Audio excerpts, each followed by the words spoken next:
gawa-gawa lang. Paano naman ang pag-ibig kung ito'y likha ng isip na mapaglaro? Bakit ang puso'y nagdurugo sa panaginip? Pagising ay lunas. Sa pag-ibig, pagising ay sakit. Pinangako ang habang buhay sa isang iglap, ngunit iniwan sa katahimikan ng gabi. Kung panaginip ang mga bituin sa langit, bakit totoo ang dilim kapag nawala ang liwanag? Kung ilusyon ang salitang tayo, bakit ako na lang ang natira?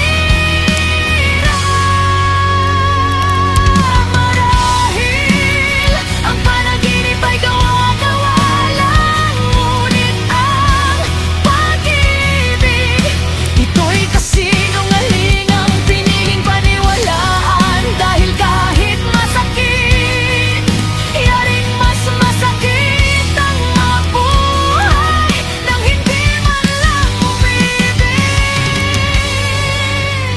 Parang isang panaginip, may mga bagay na dapat pinapalaya, tulad ng malungkot na kalapit sa isang kulungan, o isang leon sa isang parke na namatayan.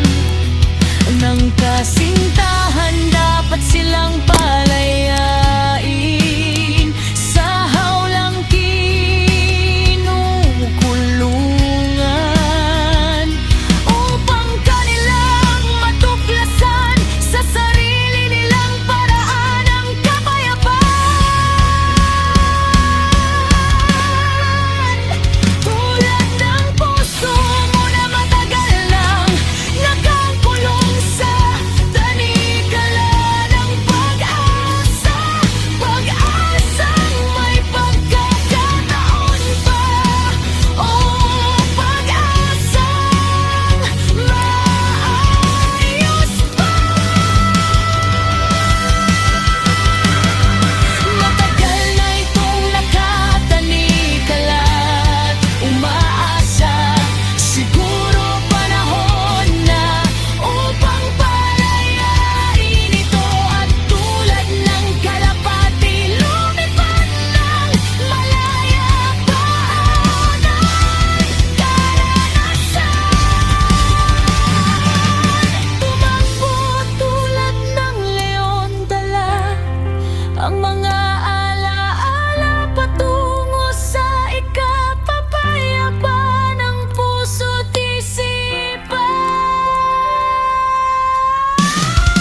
pangarap na mahirap at hindi na dapat abutin.